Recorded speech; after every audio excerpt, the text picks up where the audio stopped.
Mirëmëngjes të gjithëve, jemi ritakuar sërish së bashku me rubrikën e showbizit për të sjellë të ju thashë themet e fundit të botës së rozë. Dhe nisim me këtë xhaketën virale të Ledionit, të cilën njerëzit fillimisht po e taunin, pastaj shkuan e gjetën në internet se sa ishte çmimi real, e pastaj vuan duart në kokë. Me thënë të drejtën, Dolce Gabbanës për 3.295 euro, pound, që i thonë aty? Dollars. Dollar. Një pyetje kam. Ku i gjejnë dekët? Po jo me shpirt, jo, ata kanë stilistët e vetë. Unë e di që më shqetëson mua. Shqetëson, në thojë, se mas më shqetëson në një gjë, me thënë drejtë. Unë jam shumë të rezi për atë punë, po.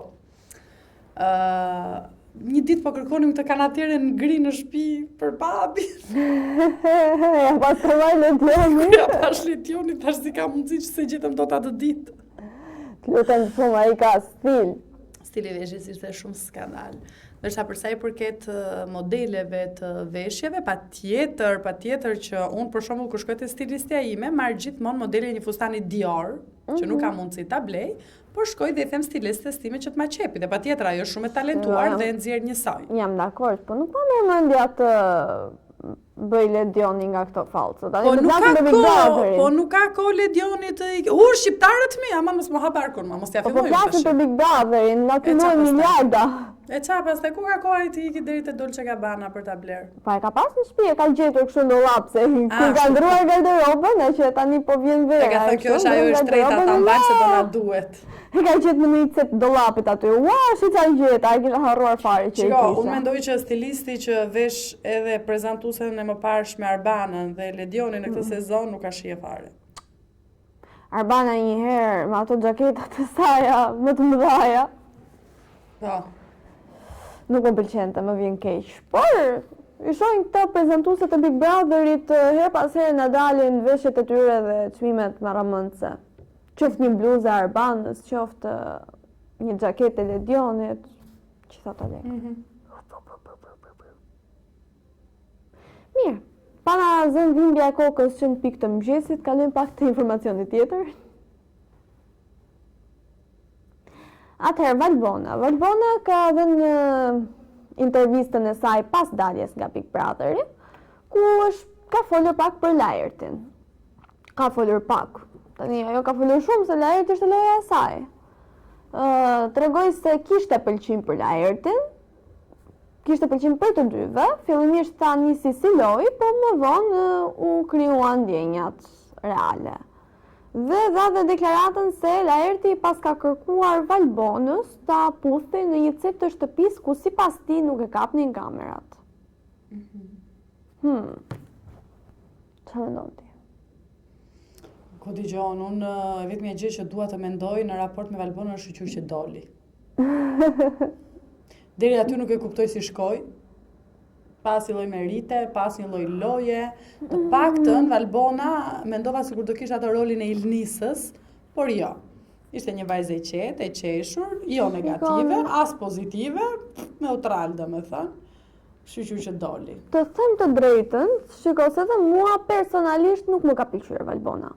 Më është dukur shumë e padurueshme dhe si bezdike, parasysh se ato mushkonjat në verë të veshi. Po kjo ishte mushkojnë kështu me zët lartë. Mirë po, që kam vënë re dhe deri dikuar kam kuptuar pse ka arritur deri këtu, është se në kanalin e YouTube-it të rubrikës tonë, kam vënë re komentues të cilët e përkrajnë Valbonën. Dhe ka goxha. Nëse ne kemi patur një informacion për Valbonën, gjithmonë ka patur komente pozitive dhe njerëz që kanë dashur dhe aty jam habitur pak, më fala, nuk po shohim të njëjtën Valbon? Çështje guste. Prandaj është Big Brotheri kam përshtypjen që kemi disa karaktera atje brenda dhe secili zgjedh karakterin e tij të preferuar. Si bëra komenti im për komentuesit është ky. Shiko, ne jemi shqiptar të këtij vendi, e kupton? Dhe unë për shembull kam qenë në një periudhën time që ti e di shumë mirë, unë dhe zjarr televizioni dhe krijimtaria e tij në Maja, në titujt kryesor të Daily Mail, që duhet ta themi këtë, dhe mendo pastaj se ç'bëj këtu në Shqipëri. Dhe komentuesit tanë sot e kësaj dite janë thjesht analfabet të dhunuar, që nuk janë të zotët sot e kësaj dite të mësojnë të shkruajnë gjuhën shqipe, pastaj nuk mund t'ju marrë konsiderat se ç'a thonë. E kupton? Ke sa të duash, ke? Komentues tanë të dashur, që rrini aty ku rrini e ku t'i gjë unë, është turp dhe gjynaf i madh të jetojmë në Shqipëri në 2025 të ketë njerëz që nuk din të shkruajnë. Dhe kur them analfabet i dhunuar, nuk po them se ti shton një apo heq një ë, që i kemi gjithë mangësi nga nxitime të tjerë. As se flisni me q. Por jeni analfabet të dhunuar. Kur ta kaloni këtë fazë, atëherë do t'ju marrim në konsiderat komentet. Nëse mos e merrni personale të gjithë, ka dhe nga ata që Jo, nuk po flasim për brezat e mëdhenj që din të shkruajnë më mirë se unë se ty o si Bora. Ne po flasim për këta që ju ka rënë teknologjia në dorë. Vazhdojmë. Ky ishte komenti i Valbonës. Mirë, kalojmë pak hajde ngushëllime. Kalojmë pak te informacioni tjetër, i cili do na lidhet përsëri me puthjet e Laertit. Tani Gjesi na ka dhënë një lloj deklarate, ne? I ka thënë Laertit që ti doje të më puthje, ke tentuar të më puthësh 2 herë, dhe ty të ka pëlqyer puthja me mua, i ka thënë, dhe ke tentuar të zgjasësh. Moja jo Rezarta është tregoj Aldon apo jo? E shkreta, sa më dim, se është edhe më vogël se unë. Ti çdo kishe thënë në këtë rast? Pas. Jo, faleminderit. Edhe ti s'do kishe prekur gjë. Unë nuk kam punë të shtrirë me kravatë me shkuj të tjerë. Bravo, shumë mirë. Shumë. Po mirë, nuk e lidhi, kjo është pjesë e lojës. Flen tok. Okej. Kam burrën në shtëpi.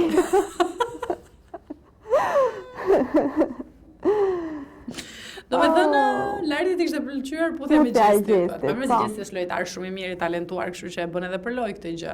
Për ta debat, Dakor, për po çë shikoj se protagonist, për të kapur primin. Po me këtë Laertin, po na përputhen disa gjëra. I pari ka qenë Bernardi që ka dhënë deklaratën për Laertin që Sa ka pau Laerti! Pastaj kemi parë edhe Laertin duke ju afruar Josit në ca mënyra jo shumë shoqërore, që janë bërë virale. Kështu që nuk e di për këtë punën me Gjestin. Laert po më duket që dyshimt.